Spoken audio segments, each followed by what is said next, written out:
Hello everyone, চলে এসেছি আরও একটা নতুন মুভি এক্সপ্লেনিং ভিডিও নিয়ে। আজকে আমি এক্সপ্লেন করতে চলেছি ব্যাড নিউজ মুভিটিকে, যেটি নতুন রিলিজ হয়েছে।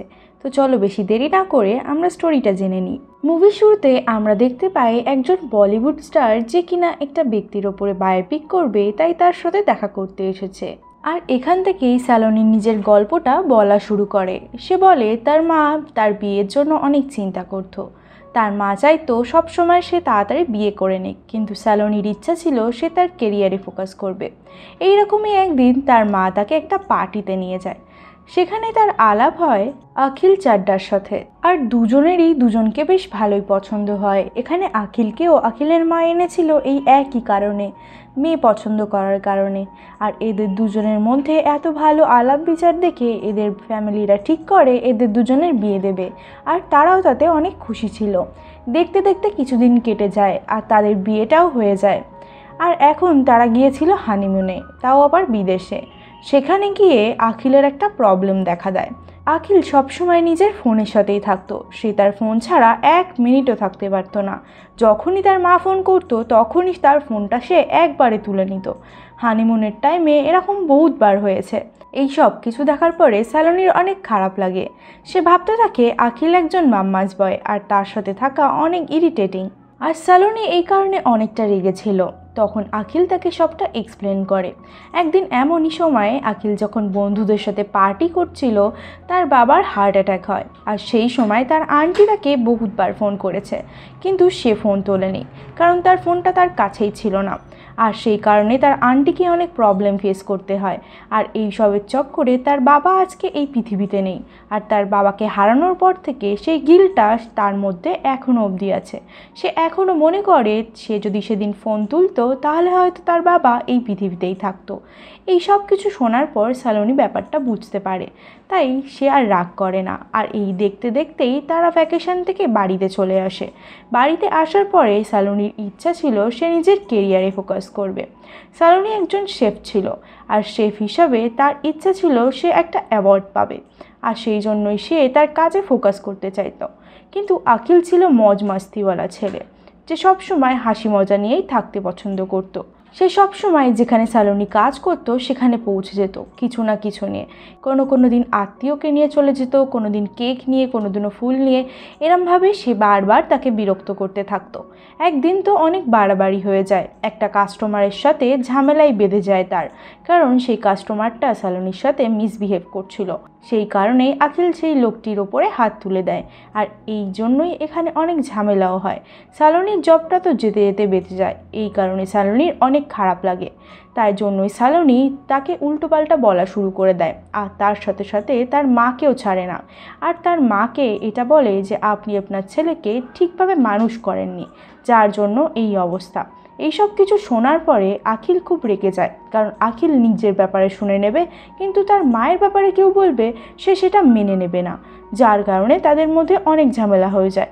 আর আখিল স্যালোনিকে নিজের ঘর থেকে চলে যেতে বলে, আর স্যালোনিও সেখান থেকে চলে আসে নিজের বাড়িতে। আর তার পরের দিন আমরা দেখতে পাই স্যালোনির একটা প্রেজেন্টেশন ছিল, যেটা সে দিতে পারেনি, যার জন্য তার জবটাও চলে গেছিল। আর এখন তার অ্যাওয়ার্ড পাওয়ার স্বপ্নটাও অনেকটা পিছিয়ে গেছে, কারণ তার তো জবই আর রইল না। যার জন্যই সে পরের দিন গিয়ে আখিলের মায়ের কাছ থেকে ক্ষমা চেয়ে নেয়, কারণ তার এত বড় বড় কথা বলা উচিত হয়নি।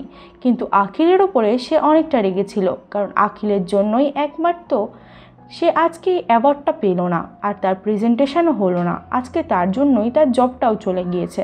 তাই জন্য স্যালোনি ডিসাইড করে যে আখিলের সাথে সে ডিভোর্স নিয়ে নেবে। তার জন্যই তারা ডিভোর্স ফাইল করে, এবং তাদের ডিভোর্সও খুব তাড়াতাড়ি হয়ে যায়। তার জন্য তারা দুজন মিলেই ডিভোর্স ফাইল করে। আর তারপর স্যালোনির কাছে মাসুরি থেকে কাজ করার জন্য একটা অফার আসে, যেখানে সে হেড শেফ থাকবে। আর সে খুশি খুশি সেখানে কাজ করতে চলে যায়। এই হোটেলের ওনারের নাম ছিল কুলবীর। আর কুলবীরেরও পাস্টে একটা রিলেশনশিপ ছিল একজন গুজরাটি মেয়ের সাথে। তার জন্য কুলবীর নিজের ননভেজ খাওয়াও ছেড়ে দিয়েছিল, কিন্তু তাদের মধ্যে মিসআন্ডারস্ট্যান্ডিংয়ের কারণে তাদের রিলেশনশিপটা ওয়ার্ক করেনি, তাই তাদের দুজনের বিয়ে হয়নি। কিন্তু কুলদীপ এখনও অবধি সেই মেয়েটাকেই মন থেকে ভালোবাসে। আর এখন আমরা এটা দেখতে পাই কুলবীরের ক্রাশ এখন সালোনির ওপরে চলে আসে। সালোনিও এটা হালকা হালকা জানতো যে কুলবীরের সালোনিকে খুব ভালো লাগে, কিন্তু সালোনি ডিস্টার্ব ছিল তার ডিভোর্স নিয়ে। সে চাইছিল তার ডিভোর্সটা ভালোই ভালোই হয়ে যাক। আর কিছুদিন যেতে যেতে তাদের ডিভোর্সটাও হয়ে যায়। ডিভোর্স হওয়ার পরে আখিল অন্য অন্য মেয়েদেরকে ডেট করা শুরু করে দেয়। সে তার মতন ডেট করে, ঘুরে বেড়ায়। আর এই সব কিছু যখন সালোনি শোনে তার অনেক খারাপ লাগে। আর এখানে আমরা বুঝতে পারি যে আখিল এখন মুভ অন করে গিয়েছে, কিন্তু সালোনি এখনও অবধি মুভ অন করে উঠতে পারেনি। সে এখনও আখিলকেই ভালোবাসতো। কিন্তু এই সব কিছু শোনার পর সালোনিরও অনেক রাগ হয়। আর সেও ভাবে যে সে কেন মুভ অন করতে পারবে না, তাই সেও মুভ অন করতে চলে যায়। তার মন মেজাজ আজকে খুব একটা ভালো ছিল না, যার জন্যই সে ড্রিঙ্ক করে নেয়। ড্রিঙ্ক করার পরে সে কুলবীরের কাছে যায়। কুলবীরের কাছে গিয়ে সে তাকে অফার করে এবং কুলবীর তাকে একটাই কথা বলে যে আমি সব কিছু স্লো রাখতে চাই, আমি এত তাড়াতাড়ি চাই না। কিন্তু সালোনি সব কিছুই তাড়াতাড়ি চাইছিল। আর তাদের মধ্যে একটা ইন্টিমেট সিন হয়। আর তারপরেই আমরা দেখতে পাই যখন সালোনি নিজের রুমে আবার ফিরে আসে, সে এসে দেখে সেখানে আখিল বসে আছে তার জন্য কেক এবং ফুল নিয়ে। কারণ আখিল রিয়েলাইজ করেছে এত মেয়েকে ডেট করার পরে যে তার সালোনিকে ছাড়া কাউকে ভালো লাগছে না, আর সালোনিকে ছাড়া সে কাউকেই চায় না। আর এখন সে সরি বলতে এসেছে সালোনির কাছে। আর সালোনিও এই সব কথা শোনার পরে আখিলকে ক্ষমা করে দেয়। আর তাদের মধ্যে ওই দিন রাতে ইন্টিমেট সিন হয়। তারপর কেটে যায় অনেক দিন। 6 সপ্তাহ পরে সালোনি বুঝতে পারে সে এখন প্রেগনেন্ট। আর সালোনি তার মাসিকে নিয়ে ডক্টরের কাছে যায়, কিন্তু সালোনি এটা জানে না যে বাচ্চার বাবাকে। আর তখন ডক্টর অ্যাডভাইস দিয়েছে যে বাবার ফার্টার্নিটি টেস্ট করাও, তাহলেই বোঝা যাবে আসল বাবাকে। কিন্তু এইবার এই কথাটা সে কিভাবে কাউকে বলবে? এই কথাটা বাইরে জানাজানি হয়ে গেলে অনেক বদনাম হতে পারে। যার জন্যই তার মাসি বলছে যে তাড়াতাড়ি করে বেবিটাকে অ্যাবর্ট করে নে, কারণ এই সব কিছু বাইরে গেলে কোনো সম্মান থাকবে না। কিন্তু সালোনি এটা চাইছিল না। সালোনি তাদের দুজনকে গিয়েই বলে যে একটা টেস্ট করানোর জন্য, আর তাদেরকে কোনো মতে রাজি করিয়ে নেয়। আর টেস্টটা হওয়ার পরে তারা জানতে পারে দুজনেই এই বাচ্চার বাবা, যেটা আমরা ট্রেলারেও দেখেছিলাম। আর এই ব্যাপারটা শোনার পরে দুজনেরই অবস্থা খারাপ হয়ে যায়। কুলদীপ তো একদিনই মাত্র তার সাথে দেখা করেছে, কিন্তু আখিল এটা শোনার পর তো শকড হয়ে যায়। তারা দুজনেই বুঝতে পারছিল না যে এটা কিভাবে সম্ভব হতে পারে। আর টেস্টের পরে জানা যাচ্ছে সালোনির পেটে টুইন বেবি আছে, একটা বেবি নিখিলের আর একটা কুলদীপের।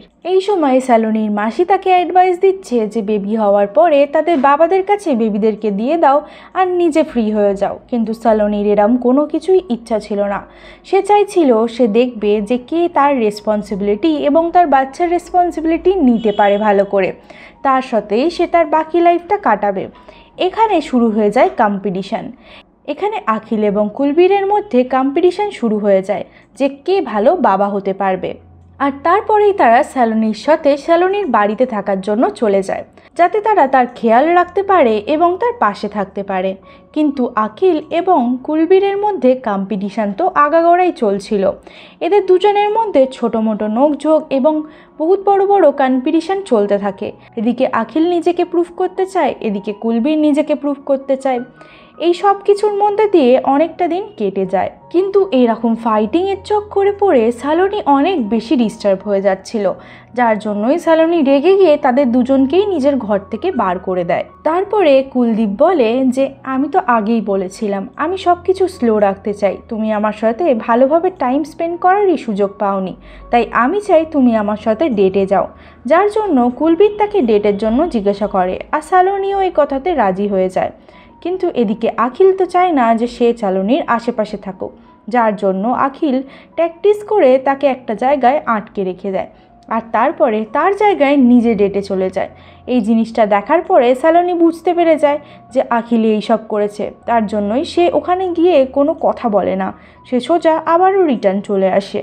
আর কুলবীরও রিভেঞ্জ নেওয়ার জন্যই তার ফোন চুরি করিয়ে নেয়। আর ফোন চুরি করে নেওয়ার কারণে এদিকে আখিলকে একটা ডিটেকটিভকে হায়ার করে নেয় যে তার ফোনটা কোথায় আছে। তার ফোনের খবর তো সে পেয়ে গিয়েছিল। আর তার জন্যই সে একটা নতুন ফোন কিনে নেয়। ওই ডিটেকটিভটাকে বলে দেয় তার ওপর নজর রাখতে। আর ডিটেকটিভটা একটা জিনিস খুঁজে বার করে। আর ডিটেকটিভটা বলে কুলবি রোজ সানডে করে একটা জায়গায় যায়, সেই হোটেলটাতে তুমি গিয়ে দেখতে পারো। আর সেই জন্যই আখিলও সেই কথাটা বিশ্বাস করে সালোনিকে নিয়ে সেই হোটেলে চলে যায়। সালোনি যখন সেই হোটেলে যায় সেখানে কেউই ছিল না, কুলদীপ একাই ছিল। আর সে সেখানে গিয়ে শুধুমাত্র ননভেজ খেত, সবার থেকে লুকিয়ে। আর এই সব কিছু হওয়ার পরে সালোনি আখিলকে অনেক বকা দেয় আর অনেক উল্টোপাল্টা কথা বলে। আর ইতিমধ্যেই সালোনির ফ্যামিলি সালোনির জন্য একটা অন্য সম্বন্ধ নিয়ে চলে আসে, কারণ সালোনি এখনও অবধি তার ফ্যামিলির কাউকে এই সবের কথা জানায়নি। আর এদিকে আখিলের মাও সালোনির সাথে দেখা করার জন্য চলে আসে। যখন আখিলের মা আসে তখন সে জানতে পেরে যায় যে এখানে এই সব ধরনের ঘটনা ঘটছে। আর এদিকে আখিলের মা বলছে টুইন্সের মধ্যে শুধু আখিলের সন্তানটাকেই তাদের কাছে রাখবে। আর ওইদিকে কুলবীরের ফ্যামিলির লোক বলছে যে আমাদের বাচ্চা চাই না, আমরা দেখাশোনার খরচা দিয়ে দেবো। আর এই সব কিছুর মধ্যেই এমার্জেন্সি সিচুয়েশান হয়ে যায়, সালোনির কষ্ট হতে শুরু করে, যার জন্যই এমার্জেন্সিতে ভর্তি করানো হয়। এবং এমার্জেন্সিতে ভর্তি করানোর পরে ডক্টর জানায় যে কুলদীপের বেবিটা অনেক উইক আছে, তাকে যদি এখন অপারেট করে বার না করা হয় তাহলে কুলদীপের বেবিটা মারা যেতে পারে পেটের মধ্যেই। আর এই সব কিছু শোনার পরে ডাক্তার এটাও বলে যে দুজনকেই এটার জন্য সাইন করতে হবে। আর এর সাথে সাথে ডাক্তার এটাও বলে যদি কুলদীপের বেবিটাকে অপারেট করে বার করা হয় তাহলে আখিলের বেবিরও ক্ষতি হতে পারে। আর তারপর ডক্টর এটাও বলে দুজনের সই ছাড়া এই অপারেশন করা সম্ভব না, দুজনের সই করলেই তবেই এই অপারেশন শুরু হতে পারে। এই কথাটা শোনার পরে কুলদীপ তো তাড়াতাড়ি করে সই করে দেয়, কিন্তু আখিল এই কথাটা নিয়ে চিন্তায় পড়ে যায় যে সে কী করবে।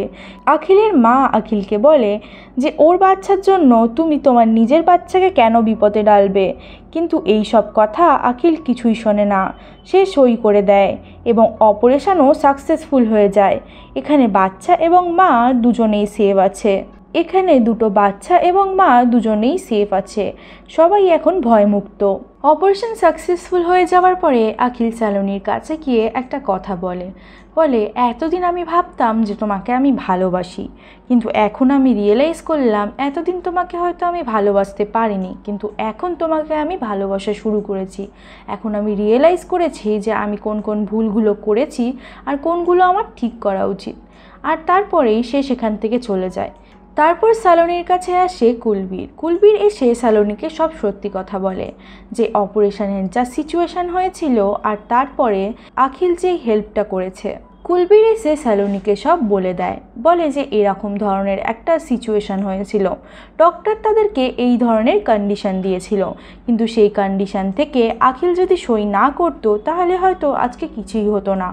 আখিলের এই বিহেভিয়ার আর এই ভালো কাজের কথাটা সে সালোনিকে বলে দেয় এবং এটাও বলে যে আখিল তোমাকে সত্যিই ভালোবাসে। আর সালোনিরও রিয়েলাইজ হয় কোথাও না কোথাও আখিল তার জন্যই সব কিছু করেছে, প্রথম থেকে শেষ অবধি যাই করুক কিন্তু তার পাশে সবসময় থেকেছে। আর এখন সব ঠিকঠাক হয়ে গিয়েছে। আর তারপর আমরা দেখতে পাই সালোনি এখন অ্যাওয়ার্ডটাও জিতে গিয়েছে। এই অ্যাওয়ার্ডটা দেওয়ার জন্য এখানে একটা টুইস্ট হয়। আসলে এই অ্যাওয়ার্ডটা দিতে আসবে কুলবীরেরই এক্স, যার জন্য কুলবীর তো সেখানে থাকবে না, সে সেখান থেকে চলে গিয়েছিল। কিন্তু যদি হোটেলের মালিকই না থাকে তাহলে অ্যাওয়ার্ডটা দেবে কিভাবে, যার জন্যই আখিল গিয়ে কুলবীরের কাছে রিকোয়েস্ট করে যাতে সে সেখানে যায় এবং অ্যাওয়ার্ডটাকে রিসিভ করে। কিন্তু এ তো কথা শুনতেই চাইছিল না, সে যা হোক করে তাকে মানিয়ে নিয়ে অ্যাওয়ার্ডের ওখানে নিয়ে যায় এবং অ্যাওয়ার্ড সেরিমনিটাও ভালোভাবে হয়।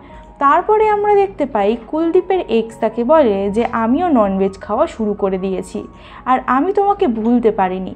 আর এই সব কিছুর মধ্যে আমরা দেখতে পাই কুলদীপেরও তার এক্সের সাথে প্যাচ আপ হয়ে যায়, তারা দুজনেই দুজনকে ভালোবাসে এবং দুজনেই দুজনকে ভুলতে পারেনি, এখন তো দুজনেই ননভেজ খাওয়া শুরু করে দিয়েছে। আর অ্যাওয়ার্ড পাওয়ার পরে সালোনি আখিলকে প্রপোজ করে দেয় আর তাদের আবারও বিয়ে হয়। আর এর সাথে সাথে মুভিটার হ্যাপি এন্ডিং এখানেই হয়ে যায়। তো বন্ধুরা, তোমাদের এই মুভি এক্সপ্রেশনটি কেমন লেগেছে আমাকে কমেন্ট সেকশনে জানাতে ভুলো না। ভিডিওটি ভালো লাগলে ভিডিওটিকে একটা লাইক, চ্যানেলটাকে সাবস্ক্রাইব এবং বেল আইকনটাকে ক্লিক করে দিও। কমেন্ট করে জানাতে পারো তোমার এই মুভিটা কেমন লেগেছে। আর এই এক্সপ্রেশনটা দেখার পরে যদি তোমার ভালো লেগে থাকে তাহলে মুভিটা অবশ্যই একবার দেখে নিও। আর আমার চ্যানেলের বাকি মুভিগুলো একবার চেক আউট করতে পারো।